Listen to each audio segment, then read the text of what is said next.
Hey, what's going on? How y'all doing out there today? Just popping in for a little bit on a Tuesday, June 8th. How y'all doing out there in Atlanta, Bird Gang Land? Don't forget, we are also on Uncle Steve's Lounge on YouTube and here to just talk a little bit about Arthur Smith. Coach just wrapped up his press conference available on AtlantaFalcons.com and his first chance to talk since the trade of Julio Jones, which he pretty much gave us what I thought he was, which was not a whole lot. He seems like he is definitely a different guy than what you had in Dan Quinn and probably even Raheem Morris, for that matter.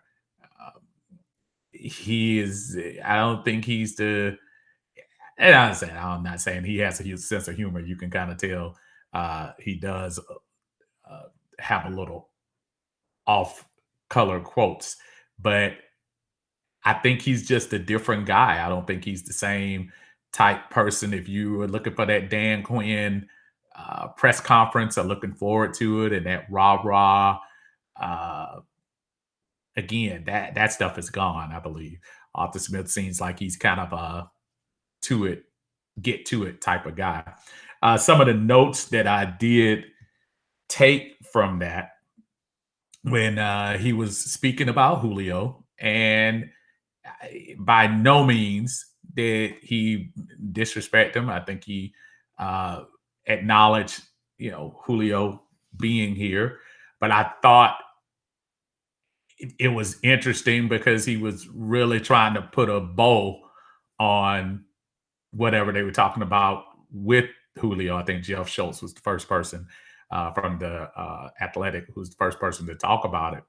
And I found it interesting his final statement when he was wrapping that up. Coach Smith said, "I never worry about players I've never coached," and I thought that was pretty profound. That was one of the things I was thinking about when folks start speaking about if Matt Ryan's going to be here or whatever.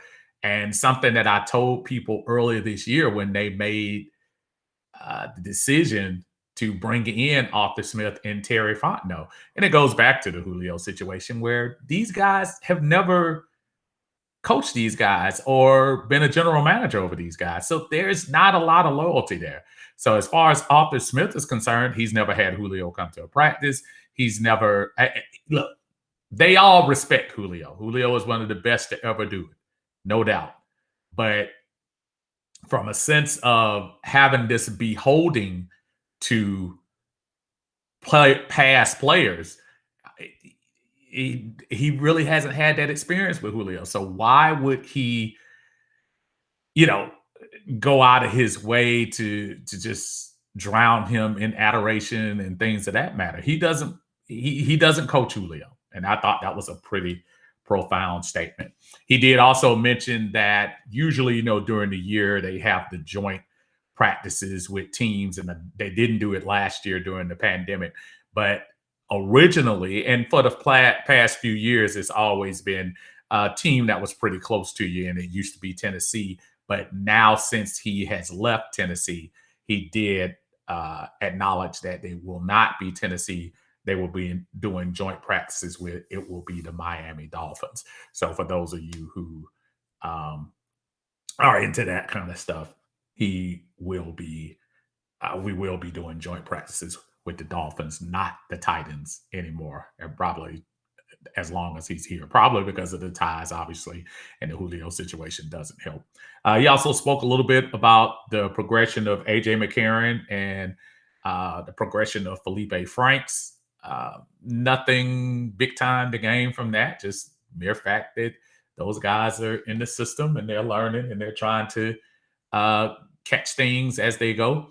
So hopefully they come around and are able to be productive in the system. He also spoke about the relationship with Matt Ryan as, uh, again, another piece of, hey, getting to know him, all the respect for him and the consistency for what he's done over the years. but stressed how important it was that he and Matt be on the same page. Now, does this sound familiar?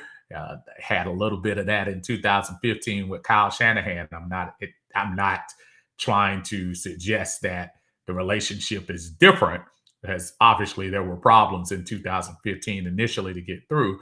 But from Arthur Smith's standpoint, I would probably understand that it's gonna be a little bit of difference coming into a situation with Matt Ryan, someone who is established, someone who's been in the organization for past a decade, and getting Matt to retrain again in another system.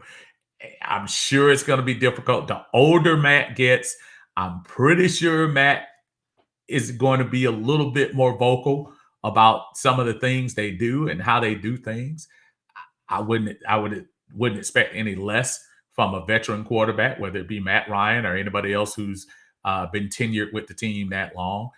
Uh, but it does sound like uh, they are in a good place. Again, we're talking about camp, so got a long way to go as far as that's concerned. So nothing juicy coming out of the press conference, but I did just want to point out that uh, that was the first public words you heard, and Arthur Smith did his best to just kind of steer away from any kind of talk of what was going on as far as the Julio Jones thing is concerned. I also wanted to talk a little bit about the Atlanta Falcons and post Julio as far as the roster at wide receiver is concerned. I know a lot of folks, uh, it's hard. It's going to be hard for us not to remember the things that Julio did, and I'll touch on that in a minute from a Atlanta Bird game group standpoint. But looking at the receiving core as it is right now, it's hard pressed to find a lot of groups that are better than this. And I'm not talking about, listen, Tennessee all of a sudden got better. That you add a future Hall of Famer to an already improving AJ Brown. Uh, yes, that particular group gets better. But with Atlanta right now, it's not like we are in horrible shape, you know? I keep having to remind people Calvin Ridley was a second team all pro wide receiver last year. All pro, again, way different from Pro Bowl. All pro wide receiver last year. He did the job when his name was called, when his number was called, when there was no Julio on the field. He did his thing. Russell Gage, I'm sure he's probably going to be one of the most polarizing people on the field right now, because now you're going to be on the field 75 to 80% of the time. And it's not like he hasn't had experience in that as well either. He spent quite a bit of time on the field. I think I like what we look like as our first two receivers. Does that mean that we don't, yeah, once training camp ends and the cuts are made and stuff like that, do we not look for another veteran receiver? Who knows? Maybe we will. Maybe we'll stick with the young guns. But I like how that's shaping up. Let's not forget about Zacchaeus coming in off an injury last year. He showed signs that he's ready to step his game up. I know he was looking more like the deep ball threat, but he did some good things there in the middle of the season that at least gave you some promise. Again, every receiver doesn't step up to the plate that quick. So I'm willing to give him a little time to get his act together and see what he can do. Uh, Also, uh, Christian Blake. I'm surprised that they still hung on to him, but Christian Blake is still in the mix. He's experienced. He hasn't worked in an Arthur Smith program yet, so let's see how that works. The all of a sudden social media favorite uh, out here on the field, brother Frank Darby. Let's see what he brings to the plate. A lot of buzz about his videos and all of that stuff, but let's see how he looks when you get on the field. Very excited for his enthusiasm, very excited for the energy he brings. But again, all of that means nothing if you can't do it on the field. But I do look forward to seeing what he can add to the group. And don't forget about our tight end group. Our tight end group all of a sudden is shaping up to be just fine. And Hayden Hurst is still there. And I'm one of the people that believe that Hayden Hurst kind of got a little bit of a raw deal because I think he had a decent season. I don't think he and Matt were able to hook up as much due to other things going on the field, like Matt being smothered by the defensive line half the time. But when Hayden Hurst usually got the ball near his hands, he was pretty productive. So I will give him credit, and I'm willing to give him a chance to say, I think there are going to be some good things coming out of this. Of course, our number one pick, Kyle Pitts.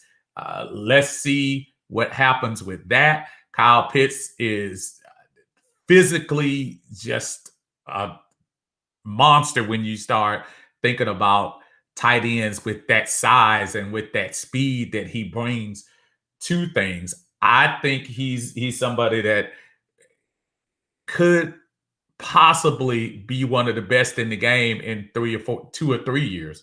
But let's see what he looks like coming up right now, and see where he lies. And of course, we got blocking tight end Lee Smith, and in Arthur Smith's 12 formation is going to be vital to get some blocking tight ends and see what they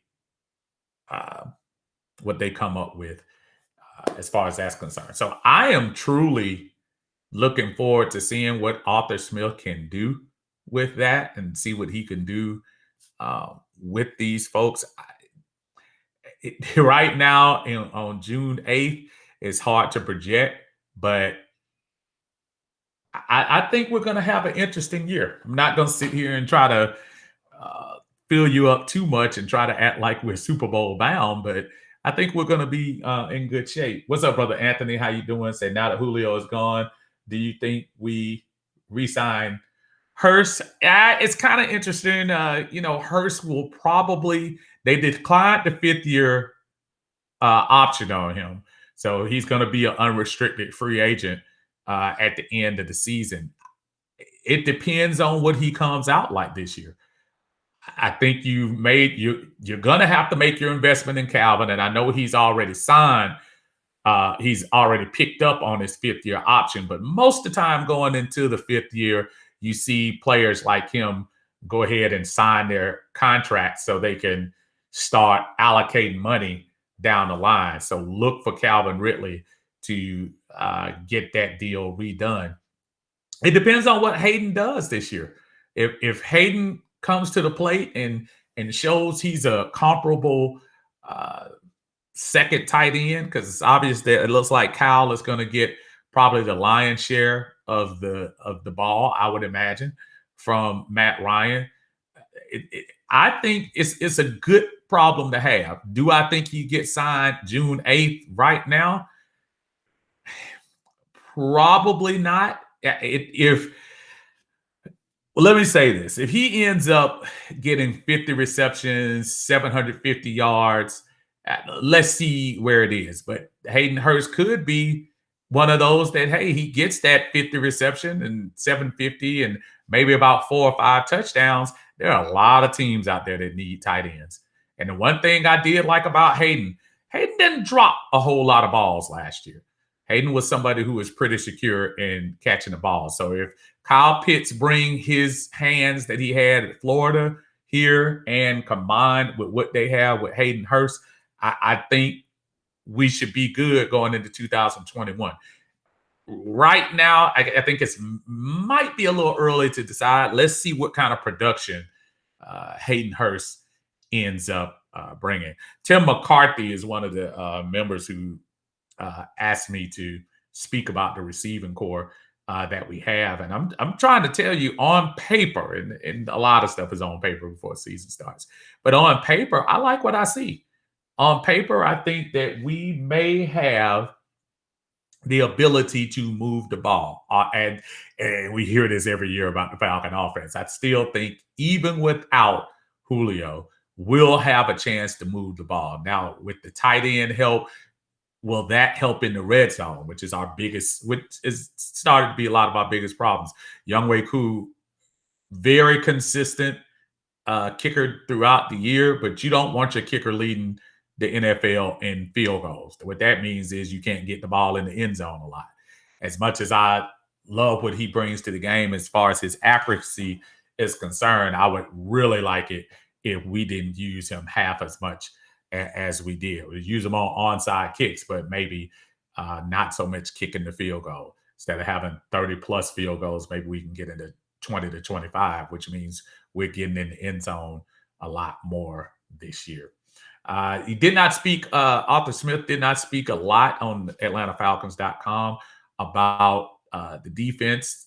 Just spoke a lot about the offense pretty much, and a little bit of small talk. I'm sure he realized he had to speak a little bit on the Julio Jones thing. So that's where we are.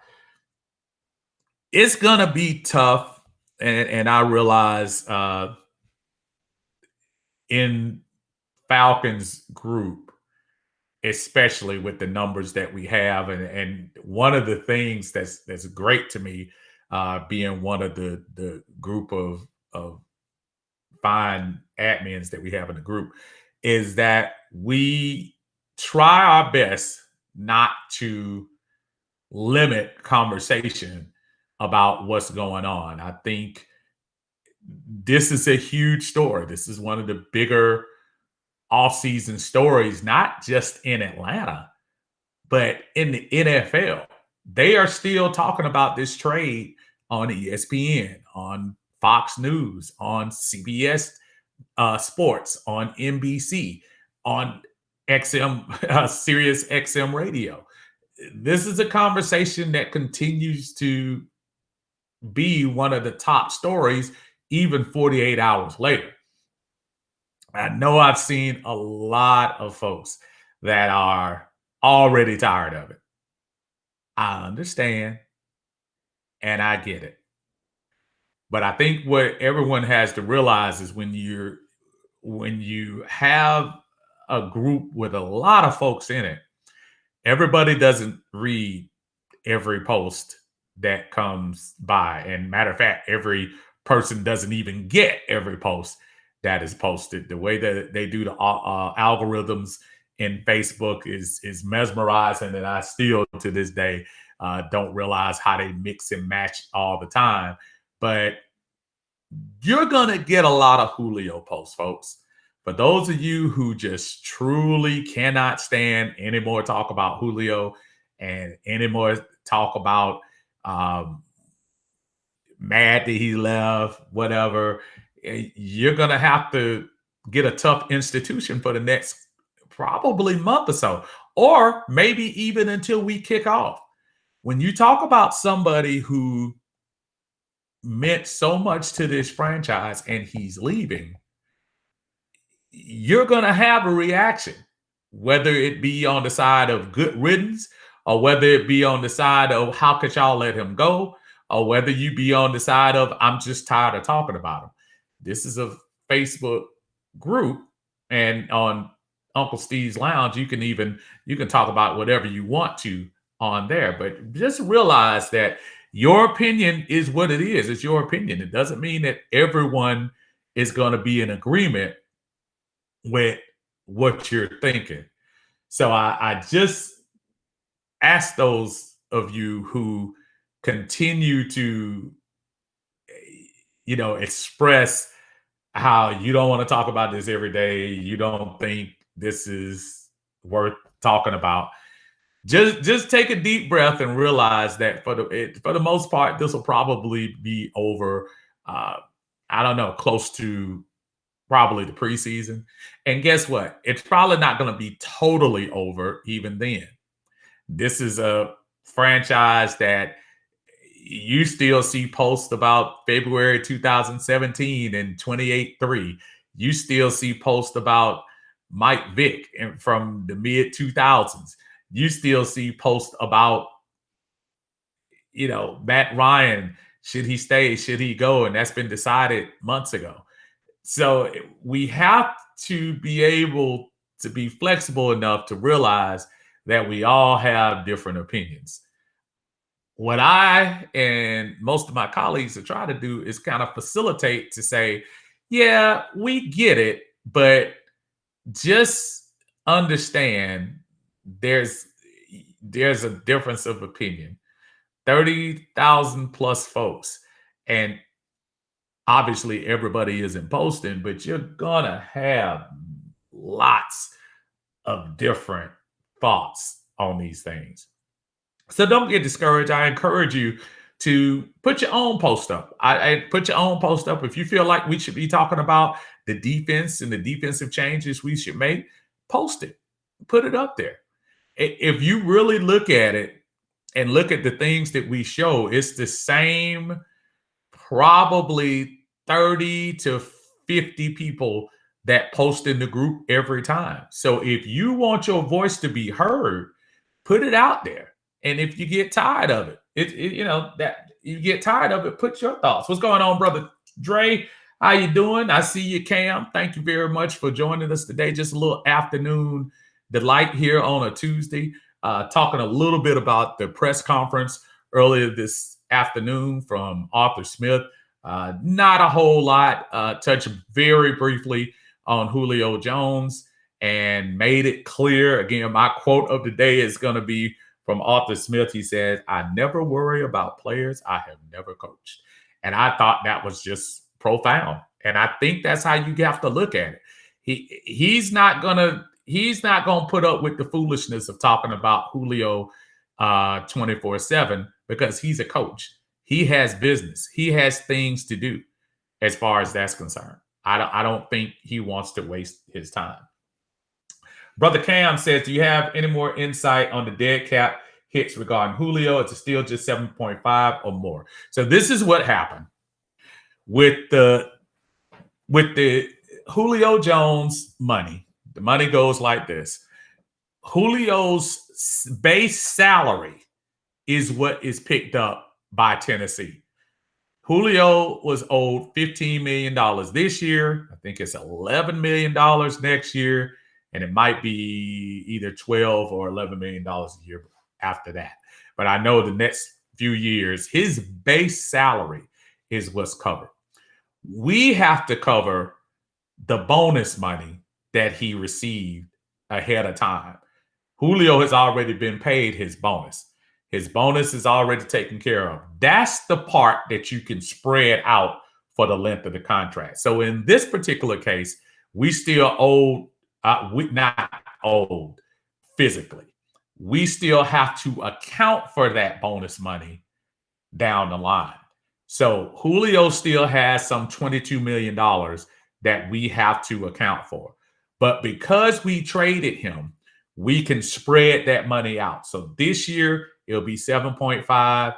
Next year, it can be 7.5 or it can be 15 million, depending on how the Falcons want to do it. But I think they already decided they're going to do 7.5, 7.5, and then another, whatever the remainder of it is in 2013. It's the same thing that we dealt with Desmond Trufant. Desmond Trufant I think this is the last year that he's going to count against our salary cap, but we are still due him. And I want to say it's $4 million. I'm going to check that out real quick, but I'm pretty sure we still owe him $4 million left on our dead cap, as far as our dead cap is concerned. But that's how that goes. It's still a good situation for us because next year the cap is more than $20+ million than what it is this year. Now, a lot of decisions to be made. If you restructure Grady, not necessarily this offseason, but you can do it before the season starts, before the business season starts for next year. Restructure Grady, sign Ridley to what he's supposed to get, and I'm about to pull up because Calvin Ridley with his with his the pickup of his option next year, Calvin Ridley is owed $11 million next year. So I guarantee you this is going to happen. Calvin Ridley will probably be re-signed before the business year next year. And if he gets re-signed the same way we did with Julio, he'll get, I don't know, let's hypothetically, let's say 4 years, $20 million. I'm not saying he's worth that right now. I'm just saying just to throw a number out there. So he'd be 4 years, $20 million. Now that's $80 million. Up front, normally they get between 30 and 40 million. So what they'll do is that signing bonus that he has, the $40 million, that's able to be spread out amongst the length of the contract. And the base salary, you can make that as small as you want to. Remember, if he's getting 30 to 40 million dollars up front, who cares what he makes his first year? So from a base salary standpoint, he would end up making somewhere between, I don't know, they'll make it $3 or $4 million. That way you'll have a little bit of room to work with as far as next season's free agent. That's why they're trying to think about Grady right now. Grady has 2 more years left on his contract. When you start thinking about Grady Jarrett and as consistent as he's been, I don't think that's going to be a bad investment at all to redo his contract and basically do it all over again. So the difference with him, it wouldn't be a restructure. It would be an extension. So extend him out a couple more years, bring some of that bonus up front, and be able to spread that out over the length of his new contract. If Grady has a great year like he has been, a solid year like he has for the next couple of years, maybe add another 2 years to that extension, and then you could start seeing where that would be advantageous for the Falcons to do something like that ahead of time. So that's where Julio's dead cap money is coming from. So you will see Julio Jones be accounted for the next 2 to 3 years on the Atlanta Falcons dime. He will be accounted for. This year 7.5, next year 7.5, and in 2023 7.5. So that's Dre says, do you think we will ink another running back? One of the things Arthur Smith just mentioned, Dre, on the press conference he just had, is that this is going to be an evolving roster. Keep it in mind, what Terry Fontenot and Arthur Smith inherited was, from a roster standpoint, we got to look at ourselves, folks. We're a 4-12. We're coming off a 4-12 team. We probably had folks who were on the roster that shouldn't have been on the roster. And we had money situations that were done from the heart more than the ability. This is not demonizing Matt Ryan. Matt Ryan gets market value for a quarterback. This restructure takes him into a different stratosphere. But I'm not going to complain about Matt Ryan getting $30 million a year when I see Jared Goff getting that. When I see Ryan Tannehill getting close to that. When I see other quarterbacks that I know don't deserve that. I'm not arguing about that part. But as far as the roster we got, we have a lot of folks that probably on most good teams wouldn't even make it to the practice squad.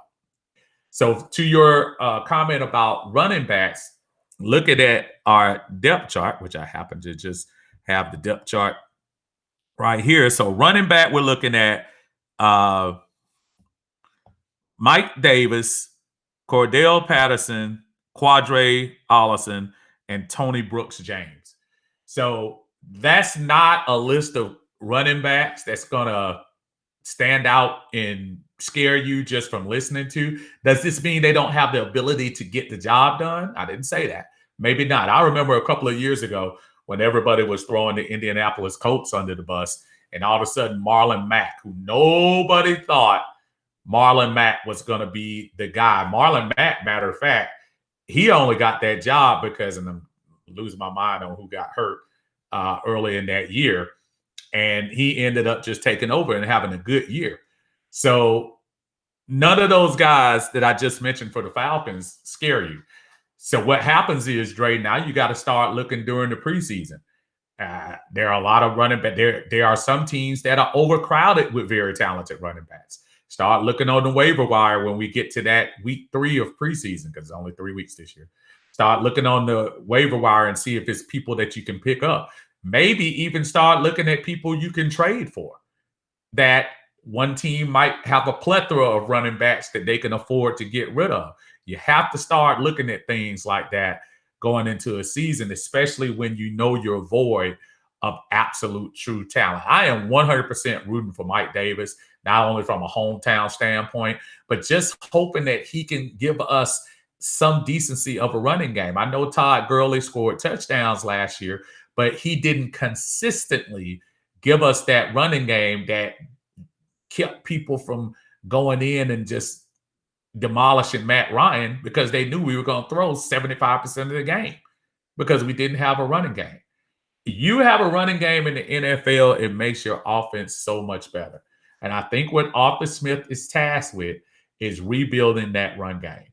Is it going to be Derrick Henry-ish? I don't think so. But if you can just get us an average of close to 4 yards a carry and give a threat of a running game, it makes your offense that much better. So that's why I think it's so important for us to, start investing in that running game. I hope we do go out and find some folks. I don't think it's anybody out there on the free agent wire right now who jumps out at me and say, "Oh, we gotta have him." But we've got to start looking for some other folks to bring in to the mix that's going to help our roster. Our roster right now is suffering as far as talent in the wide receiver category. We've got to be able to move that up. One of the things he also talked about was the development of the quarterbacks on the roster, and that's AJ McCarron and Felipe Franks. He just spoke about how they were going through the system and learning, but he was not ready to say anybody had arrived. And I'm pretty sure that's probably accurate. That you don't want to put that much pressure when you start, talking about that. Hopefully, we can get some folks down the line. I'm pretty sure there are going to be a lot of roster moves made between now and the first couple of preseason games. And he mentioned that they're going to be consistently looking to improve. The folks who are on here, just because they made some undrafted free agents, got some, all those guys can't make the roster. I think we have a total of 80. Last I checked, there was 80 plus folks that's on the roster. Guess what, folks? We can't carry 80 people into the season. So it's hard to get, I can't get excited about Felipe Franks now because he's an undrafted free agent. There's no guarantee there. He gets some work with a pro team, but there's no guarantee. So you have to look at that. I was looking at the story the other day, a little bit off, but it's in the NFL, off subject, about the young man who just graduated from the Naval Academy and is able to try to sign on with Tampa Bay as an unrestricted free agent, and the Navy is not allowing him to have his chance. I have personal feelings about that, being former military, and sometimes when you make those commitments to the military, you got to come through on those commitments. I don't think they're at a point where they would try to stop his dream, but I think they are at a point where when you invest in soldiers and saying that they, you put them through your officers program and invest the time and money into them, you just can't let them go to waste. So you have to, do that. What's going on? Aaron said, "What happened with Oliver? Is he still here?" Oh no, Oliver's still here. Oliver is still here, and still, and matter of fact, I think Oliver is slotted. He's still slotted as the nickelback right now and on the team. So Oliver's still here. I think that's something when you start looking at the defensive backs, that's going to be a position group that I think is going to have a lot of fluctuation. I don't think we're even close to being done as far as bringing folks in and out with the defense because again, what Thomas left here in the cupboards are not quite the greatest things. Terry and Arthur were not left with the greatest uh, personnel in the NFL. You have a good quarterback in Matt Ryan. You have a rising star in uh, Calvin Ridley. You have a up and coming defensive back in AJ Terrell, and you have a very consistent defensive tackle in Grady Jarrett. I'm not going to leave out Debo or anything, but I think you still have the opportunity to improve your lot in that. So hopefully that'll be good. Robert says, Steven taught me off the ledge, brother. I'm calling it. I'm not a fan of the mindset of this new regime. If dealing Julio was the plan, we should move all the big contracts and rebuild, draft a quarterback. I think what happens when you start thinking like that is, and I get it. Don't get me wrong. Don't get me wrong. I apologize, y'all. When you start talking about rebuilding, that's what this is, Robert. Let's not be funny. We are internally rebuilding. I don't think anybody wants to call it that, but that's what we're doing. If we were rebuilding in the Jacksonville Jaguar way, we'd be in good shape. Jacksonville had 70 to 80 million dollars worth of cap space, and they were able to have a decent selection of draft picks, very talented, to bring in. The reason why you can't go full rebuild right now, because as I explained, and you probably came in a little earlier, Robert, we're still playing Desmond Trufant from old bad contracts that we made in the Dimitrov era.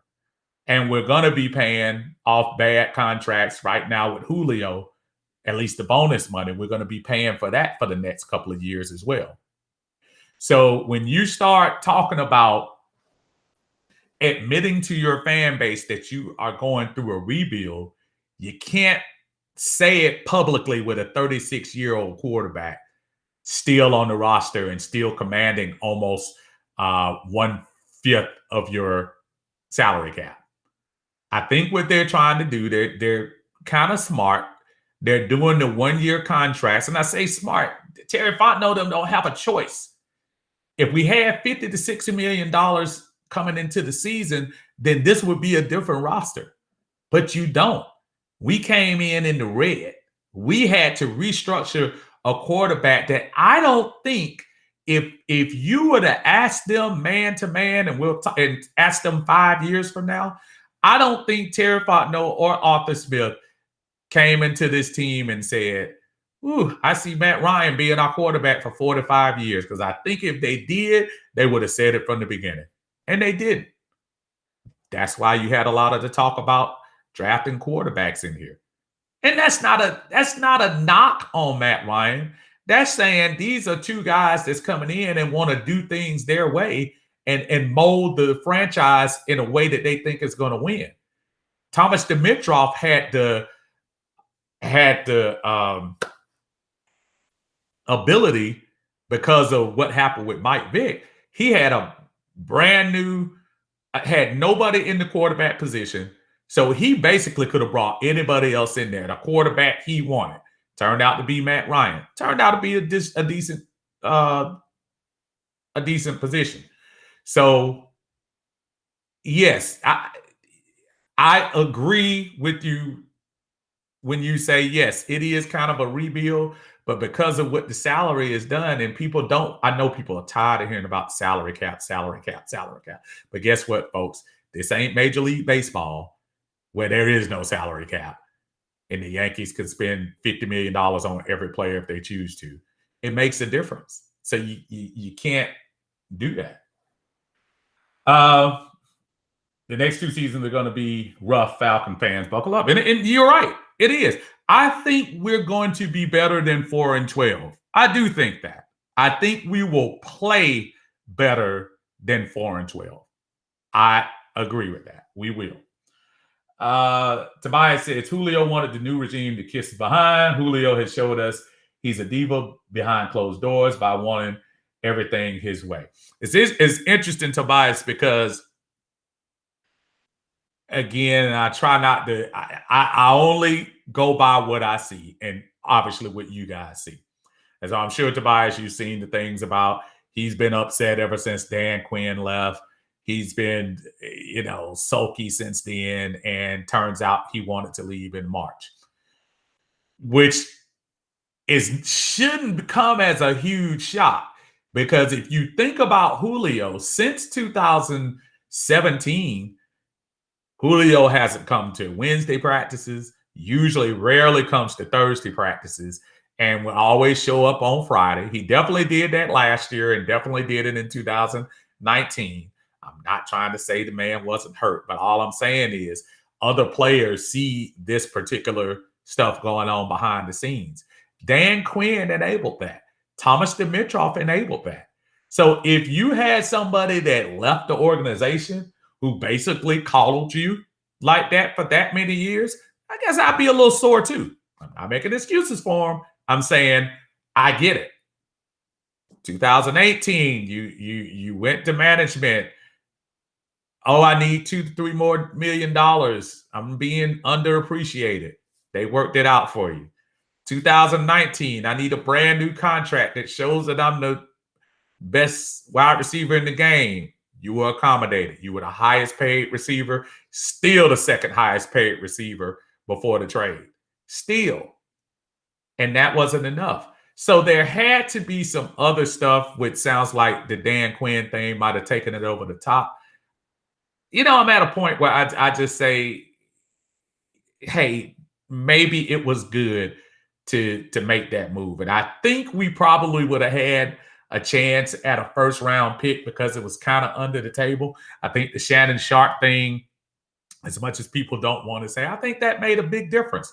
But if Julio is somebody who has never, ever, say what you want to say behind the scenes. I don't know the man behind the scenes, and the majority of us don't either. But in public, he's never come out and spoken against his franchise and never come out and spoken against his quarterback. And the things that we're hearing, big arm quarterback, blah, blah, blah. You haven't seen Julio say any of that publicly. These are probably friends, family, and people who want you to know, i.e. Shannon Sharp and whatever. But I think when Shannon Sharp put Julio on blast, and it sounds like that call, as I said before, was not staged. When he was blindsided by the call and was like, I'm out of there, publicly knowing that the player is saying I'm out of there. Well, teams are like, well, shoot, Julio don't want to play for y'all anyway. So the price goes down. I know a lot of you like, and I saw the comparison. Sanu left for a second round or two. So that makes you not telling me Julio is, two things about that. One, it's a different situation because again, his value goes down once he's requesting the trade. He doesn't want to play because you're not going to bring Julio into a camp situation where you got him making $22 million, averaging $22 million a year, and disgruntled on the sidelines, not wanting to come in the game. You want to get that problem out the way. So most teams are sitting back saying, okay, Falcons, I'm going to sit back and see how long y'all going to play the charade that Julio wants to stay, so I need a first-round pick. No. You need to get rid of him as soon as possible in those situations. Hope I answered that. Brandon, I really don't think they wanted to take a chance on drafting Fields. I'll take that back, Brandon. And what's going on, brother? I ain't heard from you in a minute, man. I think I see you on the line, but I apologize. I ain't seen you in a second. Brandon, I disagree. I think they wanted to make the move with Fields. If you remember when these guys first came in, there was no commitment to anybody. There was no commitment to Matt Ryan. There was no commitment to Julio Jones. There was no commitment to Grady Jarrett. So I think those guys coming in were saying, we inherited a 4-12 team. Nobody's untouchable. And I still think that to this day. I think what they had to do with Matt Ryan was because Matt Ryan had the kind of contract they needed to free up the money, it didn't give them much of a choice. Folks, if we cut Matt Ryan at the beginning of this year, we would have had to eat $40 million. You can't draft people if you got to eat $40 million. So what they had to do, they had to restructure Matt. So they had to make a commitment to him. Before that news came out of the restructure, you did not hear one commitment to Matt Ryan going forward. Don't believe me? Go back and look prior to the restructuring before the business year started this year. They did not. They were stuck in a bad situation. So I disagree with you, Brandon. I think they wholeheartedly wanted to make a move at quarterback. But I understand, as much as I disagree, that it's not going to make sense to bring in a high-end quarterback knowing that you got Matt Ryan after the restructure, knowing that you have him on the roster. I get it. I might not agree with it. I think make that competition too. Listen, if Matt has to sit on the sideline, I get it. I know for $40 million, that's stupid, blah, blah, blah. I get it. I'm trying to get the most talented team on the field. Not only am I trying to get the most talented team on the field, I'm trying to look out for the future of this franchise. Right now, you probably stunted your franchise at the quarterback position at least 2 years. Does that mean I'm rooting against Matt? No. I hope Matt shuts me and a lot of folks up and has a turnaround season and gets into the MVP conversation and all of that. But everybody's not Tom Brady. Everybody's not Ben Roethlisberger as far as age and still being able to throw like they are. Everybody is not. I hope Matt is one of those folks that still produces, but I guess we just have to find out. But I think they were looking for a quarterback, Brandon. I disagree. I think they were. I think their hands were tied. They couldn't do anything about it. They had to make the moves they had to make. And boy, if Fields comes out to be something. Aaron says, so truthfully, how many games do you see us winning? Aaron, as the roster is constructed right now, I think we're going to definitely be more than 4 games. I know we got 17 this year. I do see us being closer to, no, I can't say 500 anymore. I see us closer to winning 8 and 9 games than I see us winning 4. Do I think we're going to win the division? I don't think so. Do I think we have an opportunity to be 9 and 8 if things turn our way? Do I see us possibly winning 7 or 8 games? And yeah, we could do that too. I do not see us winning 4 games again this year. Don't see us being 4 and 13. I think we just have this team right now is in a prove it situation. A lot of the guys on our team are on 1-year contracts. You know what that means? They're on prove it contracts.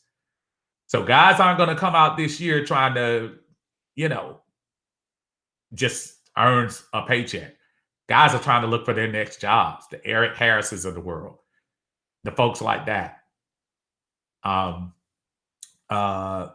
What's my boy name? Mingo, the linebacker. These guys are trying to get their next contract. They're not trying to stay with Atlanta forever. And the reason they're here with Atlanta because nobody else wanted them. And the guys that you're looking at now sitting out there, we're crying over, not crying, scratch. We're salivating for Justin Houston and stuff like that. But you got to consider people ain't running to get Justin Houston because Justin Houston leading the league in sacks was a few years ago. I don't know if he's still that player. Now, on Atlanta Falcons, he might still have enough to help us out. Maybe be a Dwight Freeney type kind of guy to help out everybody on the line. But it's the reason why they're still free agents. They're not free agents because they're holding out for a $15 million contract. They're free agents because a lot of folks in the NFL might not think they're worth that investment. You don't see people waiting right now for $15 million a year contracts. You see people right now waiting to say, please, please sign me before we get in the training camp.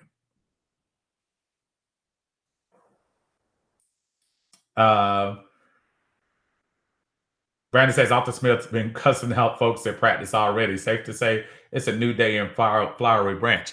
Brandon, I look, they deserve it. Dan Quinn, you have to give him full credit for 2015 and 16 and possibly part of 17. And what I say is there was a culture change. You went from Mike Smith, who sounds a little closer to Arthur Smith, that kind of didn't play that mess, kind of tried to run things, even keel, probably didn't seem like he was a player's coach. He was like, my way or the highway, I'm going to run that. And in retrospect, seems like he might have been the best head coach in our history. But Dan Quinn came in and gave us a culture change that we needed, and it ended up translating on the field.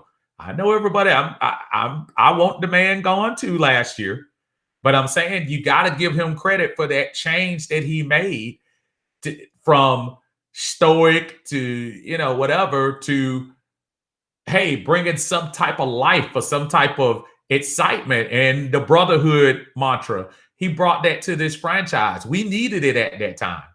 Well, 2018, 19, and 20, as your winning starts dissipating, that message gets stale. So they made the right move and got rid of him. So guess what? Arthur Smith ain't trying to be your friend.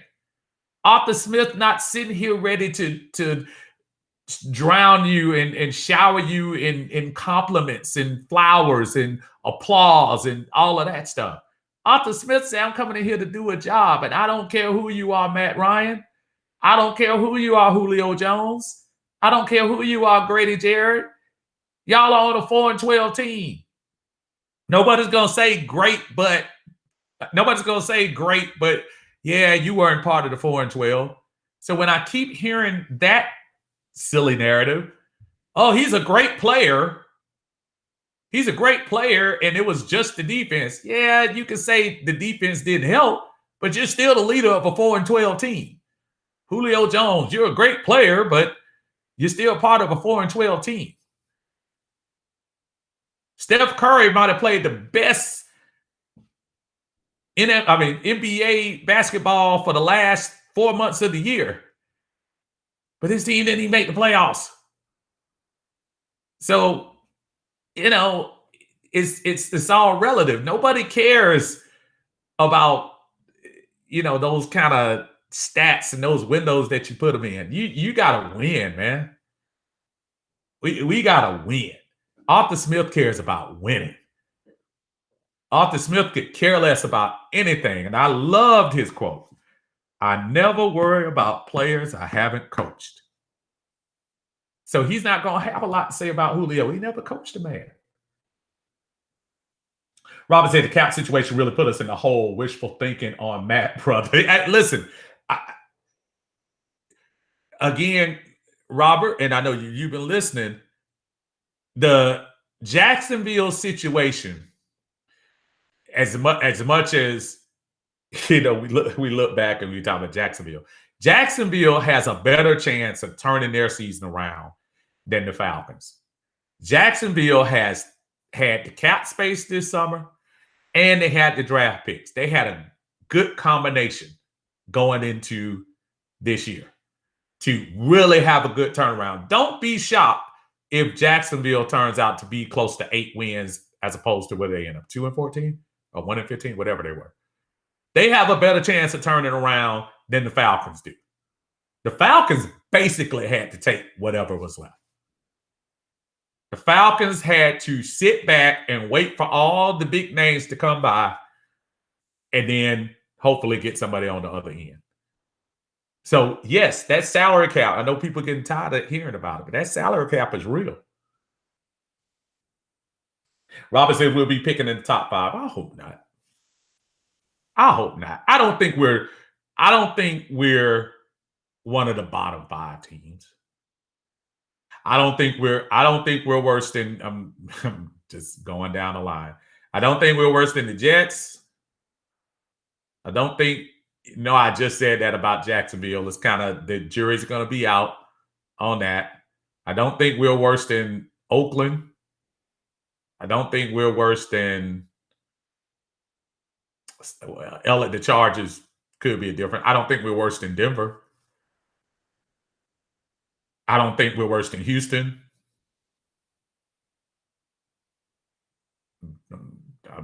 I'm trying to zip in my head so y'all have patience with me. I don't think we're worse than Houston. Don't think we're worse than the NFC East. I don't care. Dak Prescott got signed to $40 million. The only team that I see that has an upside and I only hold back because I say they don't have a quarterback is Washington.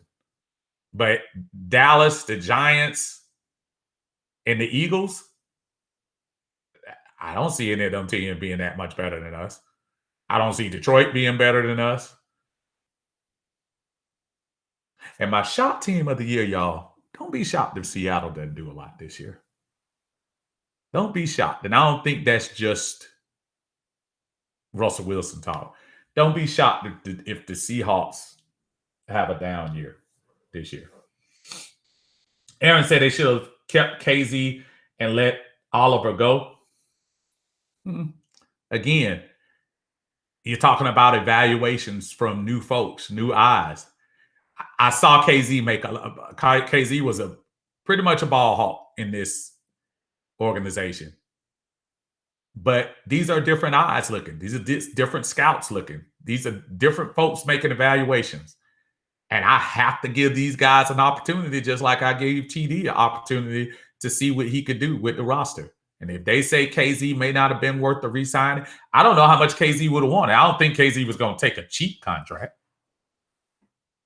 I think KZ was probably going to look for somewhere between $4 to $5 million. I don't think KZ was going to come out here and say hometown discount $3 million. And I have no idea how much he signed with for Dallas, but whatever it was, I don't think he would have got it from this organization.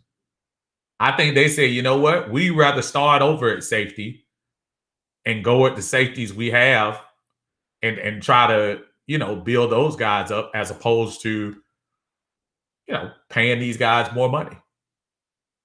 I don't have a fault with that. Robert says, I hope you're right. The media is calling the Falcons the new Cleveland Browns. I try not to worry about the media. Media's the same folks that had Cleveland Browns before last year winning the Super Bowl the year before. Same media that's had New Orleans winning the Super Bowl for the last 4 years.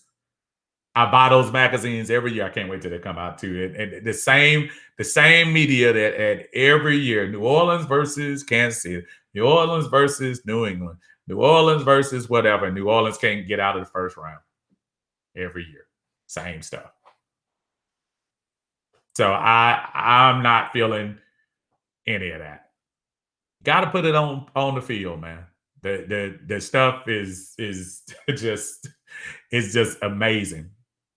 So I tell y'all that just to say we got a long way to go with this stuff.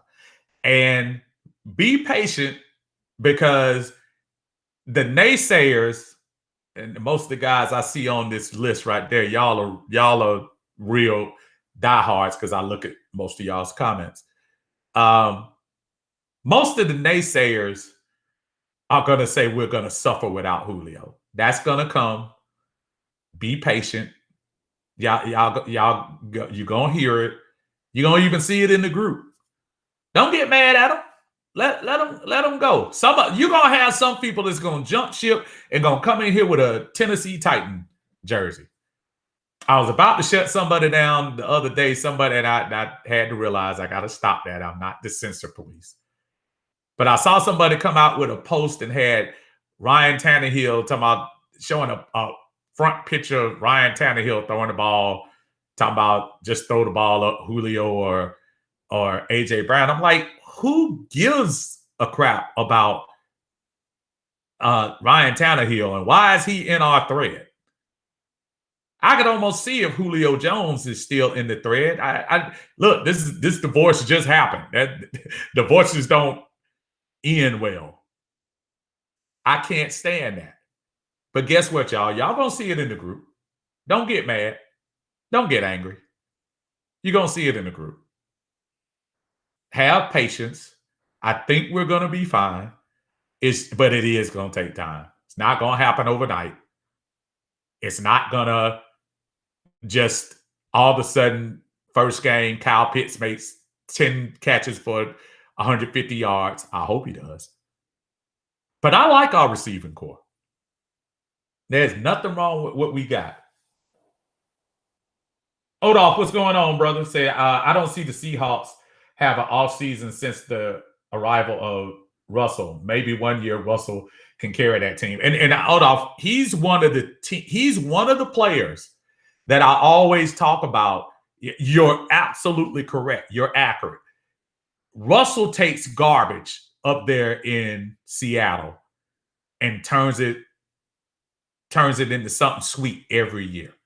And ends up making the playoffs, slipping in, and doing that. More importantly, having winning seasons. I think this year is kind of interesting to see what happens, though. They tried to address a couple of the things on the O-line, but if you really look at Seattle's makeup, and more importantly, look at what the other teams are doing. I think that was a great move the Rams made to get Stafford, because I think Stafford, with those wide receivers, with Kupp, with Woods, with the tight end, I think they have an opportunity to get a little better. And that defense, Lord, I think they're going to be in good shape. San Francisco, everybody was hurt last year. San Francisco is going to be a monster this year. That's why I was kind of glad Julio didn't go there to taunt us in the NFC. And then I look at Arizona. Don't forget the J.J. Watt move. Another year with D-Hop and Kyler Murray being together. I look at that. All those teams to me are trending up. And that's not saying Seattle's going to be 3-14 or anything like that. But I'm saying they couldn't beat the Rams last year. Struggled with Arizona. Don't be shocked. I'm not sure if those guys are going to be as good. Not because Russell doesn't will them sometimes, but because I just don't know if they're that much better than the rest of the division this year. Russell might prove me wrong, go 10-7. But I just think that the odds are against them.